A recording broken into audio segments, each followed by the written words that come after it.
욥이 풍자하여 이르되 나는 지난 세월과 하나님이 나를 보호하시던 때가 다시 오기를 원하노라. 그때에는 그의 등불이 내 머리에 빛이었고 내가 그의 빛을 힘입어 암흑에서도 걸어 다녔느니라. 내가 원기 왕성하던 날과 같이 지내기를 원하노라. 그때에는 하나님이 내 장막에 기름을 발라 주셨도다. 그때에는 전능자가 아직도 나와 함께 계셨으며 나의 젊은이들이 나를 둘러 있었으며 저지로 내 발자취를 씻으며 바위가 나를 위하여 기름 시내를 쏟아냈으며 그때에는 내가 나가서 성문에 이르기도 하며 내 자리를 거리에 마련하기도 하였느니라.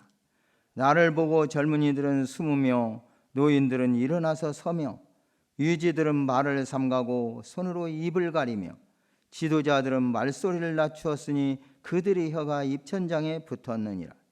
귀가 들은즉 나를 축복하고 눈이 본즉 나를 증언하였나니 이는 부르짖는 빈민과 도와줄 자 없는 고아를 내가 건졌음이라.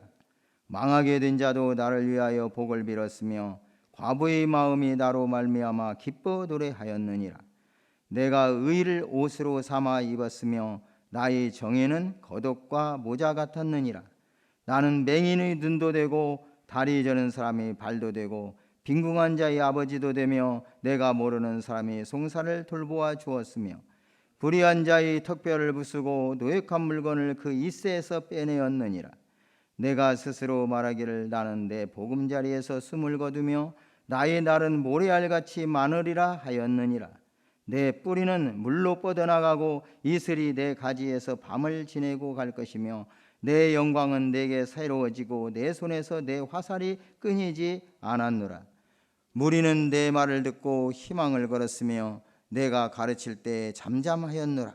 내가 말한 후에는 그들이 말을 거듭하지 못하였나니 나의 말이 그들에게 스며들었음이라. 그들은 비를 기다리듯 나를 기다렸으며 봄비를 맞이하듯 입을 벌렸느니라. 그들이 의지 없을 때 내가 미소하면 그들이 나의 얼굴빛을 무색하게 아니하였느니라. 내가 그들의 길을 택하여 주고 으뜸되는 자리에 앉았나니 왕이 군대 중에 있는 것과도 같았고 애곡하는 자를 위로하는 사람과도 같았느니라. 아멘. 욥에게 갑자기 닥친 고난을 주제로 한 논쟁은 욥과 그의 친구들 사이에 갈수록 심화되어 갔습니다.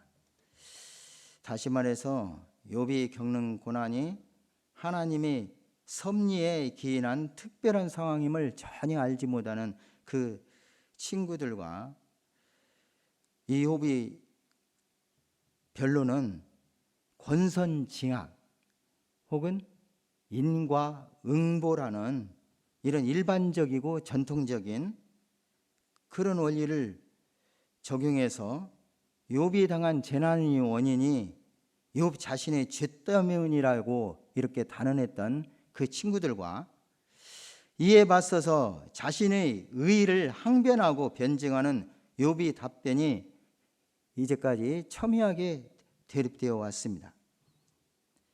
계속되던 이런 변론과 답변, 이런 대화 형식은 25장의 빌닷의 변론으로 이제 종결이 됩니다. 그리고 그 후로는 욥의 답변이 독백의 형식으로 계속되어졌습니다. 오늘 본문 29장부터 31장까지 이러한 욥의 답변이 계속되게 되는데 이제는 구분적으로 보면 세 차례에 걸쳐서 세 친구들과 마지막 세 번째 변론에서는 소발은 답을 하지 않았고 두 친구죠. 이렇게 계속되었던 이 변론이 이제는 욥의 마지막 대답으로 해서 매듭을 짓게 됩니다. 그 내용이 29장에서부터 31장까지 계속되고 있습니다.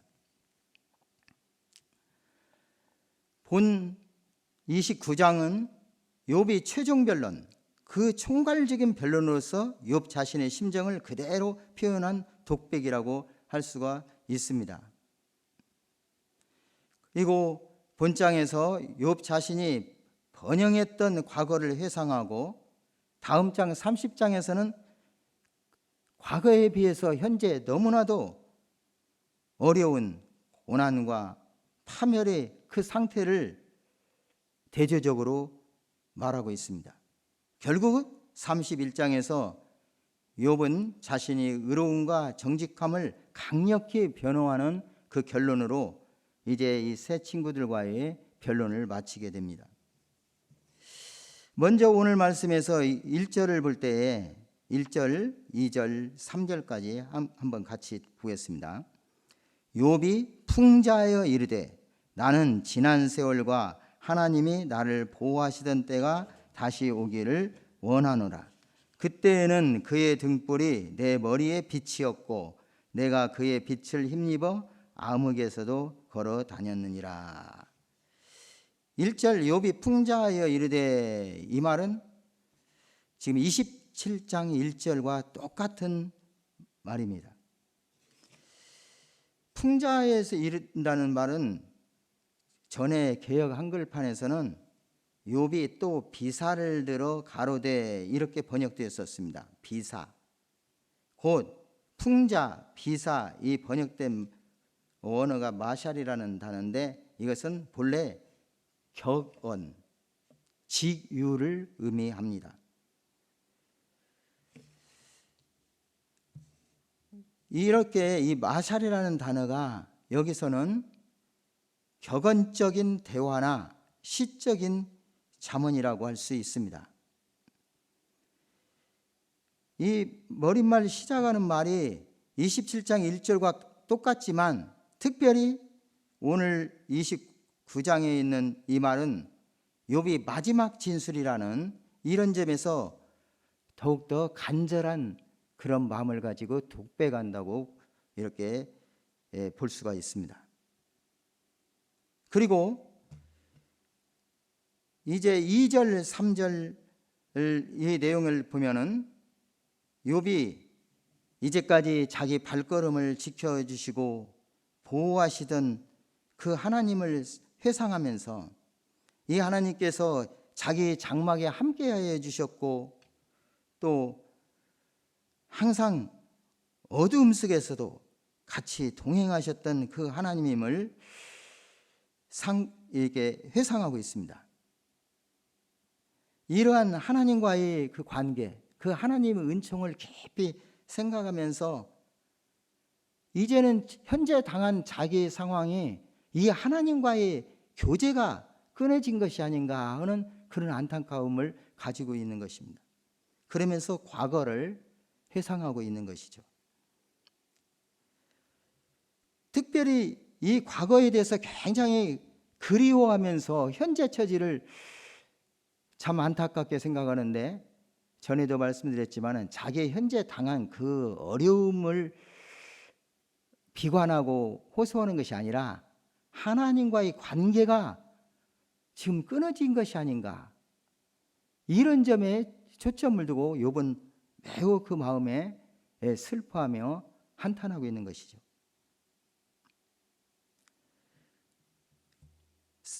오늘 이 말씀에 보면은 3절에도 그때에는, 4절 중간에도 그때에는, 그리고 7절에도 그때에는, 5절 첫머리에도 그때에는, 이렇게 그때에는 이란 말이 계속적으로 3, 4, 5, 7절에 자주 사용되고 있어요. 우리가 세상을 살다 보면은 과거에 돌아가서 과거 탓하는 것은 좀 현명하다고 볼 수는 없는 태도죠. 하지만 어떤 때는 과거가 생각날 때가 있지 않아요? 네. 그때는 그랬는데, 더구나 현재 입장이 너무나도 견딜 수 없는 힘든 입장이거나 또 그 누구도 내 형편을 이해하지 못하고 전혀 다르게 이렇게 대응하는 어떤 그런 일들을 당하면은 내가 그때는 그랬었는데, 그런 생각을 우리도 가질 때가 있어요. 그런데 욥의 형편을 우리가 생각해 보면 얼마나 옛날, 특히 하나님과의 그 아름다운 교제가 계속되는가를 회상하는지, 그 모습을 우리가 절실하게 느낄 수 있는 이런 단어들입니다. 그러면은 그때 곧 과거에 하나님과의 교통을 회고하는데 그 하나님이 과연 어떤 분이십니까? 욥이 회고하는 하나님은 첫째로 그를 보호하시는 분이었습니다. 3절에 그때에는 그의 등불이 내 머리에 빛이었고 내가 그의 빛을 힘입어 암흑에서도 걸어 다녔느니라 말씀합니다.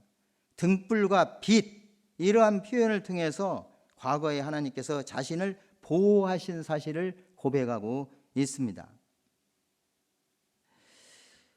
욥이 하나님의 보호를 받던 과거에 대해서 깊은 동경심을 가지고 있음을 우리는 봅니다.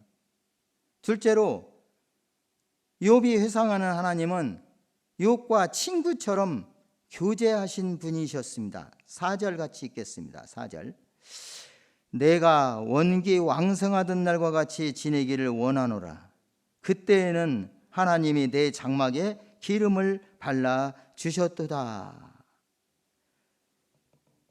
욥이 거하는 처소, 항상 함께 하신 하나님께서 욥과 함께 하시면서 이렇게 그 전성기를 누리게 하신 그 하나님이 친구처럼 항상 자기 장막에 함께 계셨다고 고백하고 있습니다.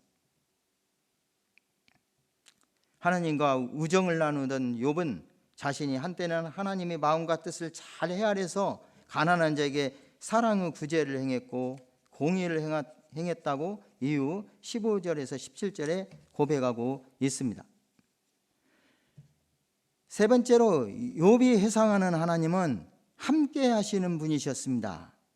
5절입니다. 같이 읽습니다. 그때에는 전능자가 아직도 나와 함께 계셨으며 나의 젊은이들이 나를 둘러 있었으며. 전능자 하나님께서 욥과 함께 있었고 욥의 자식들 모두 이런 가족들과 함께 둘러 계셨다. 곧 하나님의 임재를 강하게 나타내는 말입니다. 욥은 계속된 과거의 회상 속에서 그 당시 복을 누릴 수 있었던 이유는 바로 하나님께서 자신과 함께 하셨기 때문이라고 간증하고 있습니다.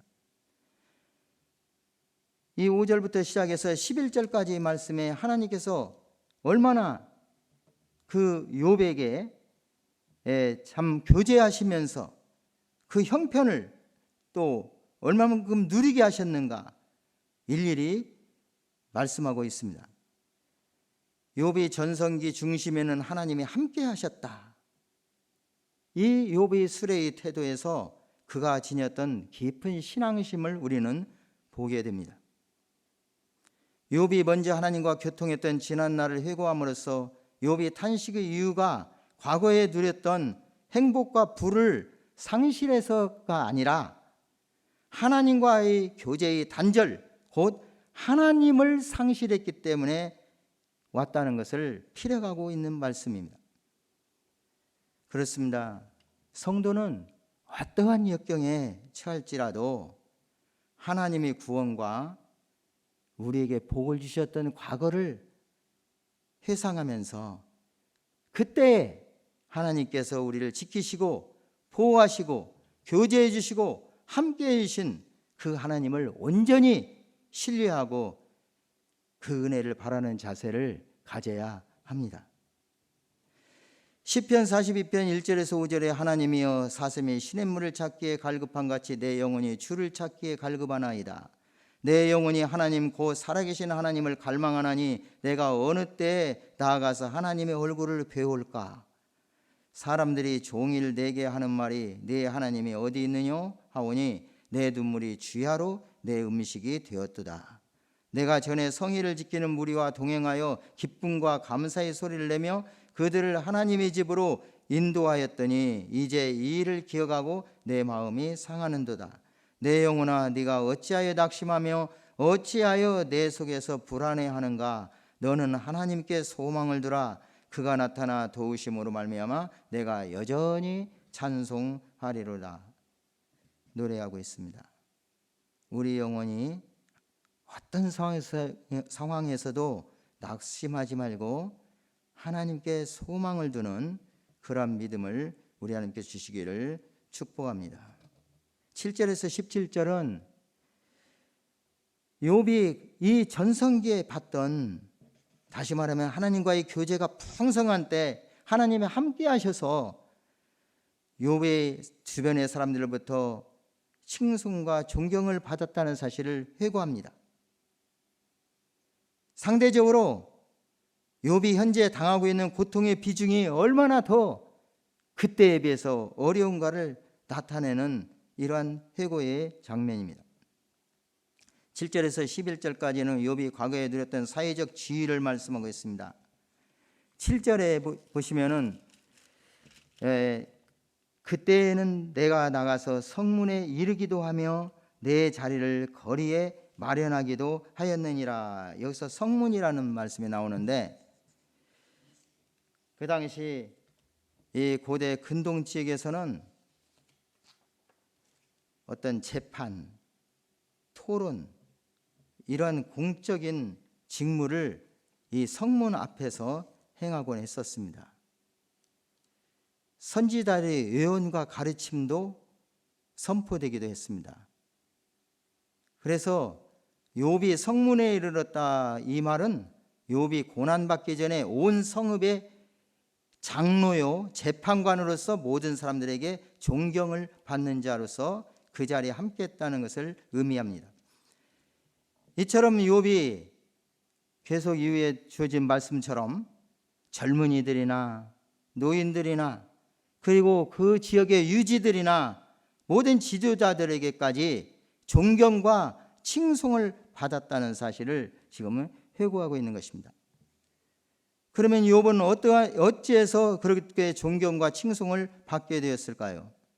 이 내용이 12절에서 17절까지 계속되고 있는데, 요약을 하면 욥이 힘없고 약한 자들을 불쌍히 여겼고 욥은 빈궁하고 억울한 사람들이 대변인으로 공의를 실현했던 자였습니다. 이와 같은 이유로 욥은 자신의 무죄를 입증하는 그런 확신을 갖게 되었고, 또 과거에 그렇게 했던 그러한 자신의 의로움을 주장하기 위해서 어떤 때는 하나님께서 불공정하시다고 토로까지 했었습니다.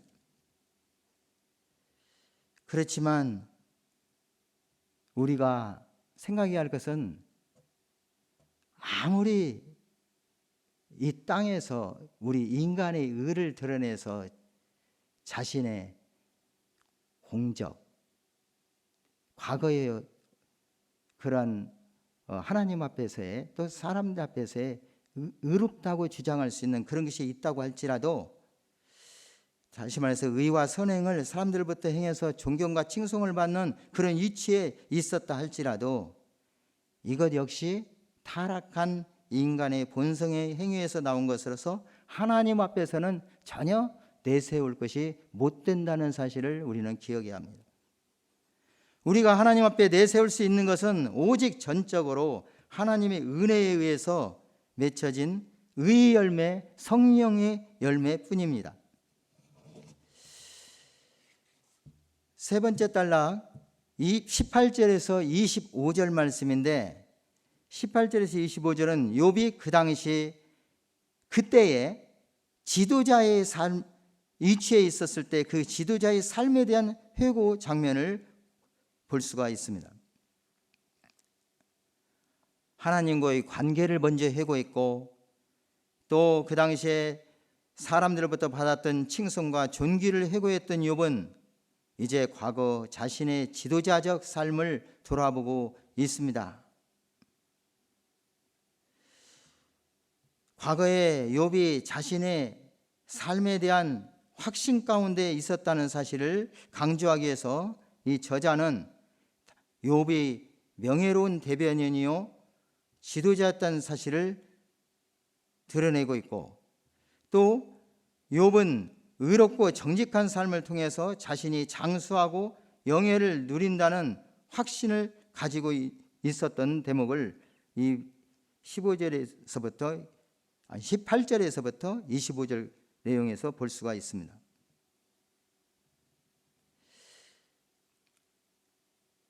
그런데도 현재 욥은 아무것도 가진 것이 없는 자요, 게다가 하나님과의 교제까지 단절되어 버린 소망 없는 자였습니다.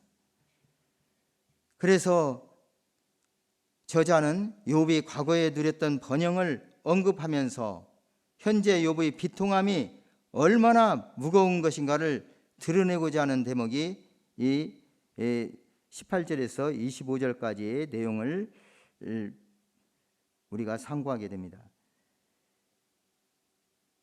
이제 다시 한번 쭉 읽어보시면서 그 말씀을 적용하시기 바라고요. 22절, 23절만 한번 읽겠습니다. 22절, 23절. 내가 말한 후에는 그들이 말을 거듭하지 못하였나니 나의 말이 그들에게 스며들었음이라. 그들은 비를 기다리듯 나를 기다렸으며 봄비를 맞이하듯 입을 벌렸느니라. 이 말씀은 그 당시에 욥이 지도자로서 특별히 재판을 할 때에 다른 사람들과 의견이 다를 때, 이견이 생길 때 최종 판결을 내린 그런 사실을 말씀하겠습니다. 또 사람들은 어려운 어떤 결론을 내릴 때 욥의 답변을 기다린 것을 지금 말씀하는 내용입니다. 사랑하는 성도 여러분, 우리가 소속되어 있는 가정이나 교회, 또 일터, 좀 더 나아가면 어떤 공동체, 이 나라까지도 생각하면서 우리 삶이 어떻게 본이 되고 있는지, 이 점을 한번 욥의 그 과거를 회상하는 내용을 보면서 한번 적용해 봤으면 좋겠습니다. 특히 어떤 공동체의 지도자 위치에 있는 나, 혹은 우리들이 지도자는 과연 얼마나 그 소속원들과 이웃들, 백성들에게 그 필요의 도움과 위로를 제공하고 있는지 깊이 성찰해 보아야 하겠습니다.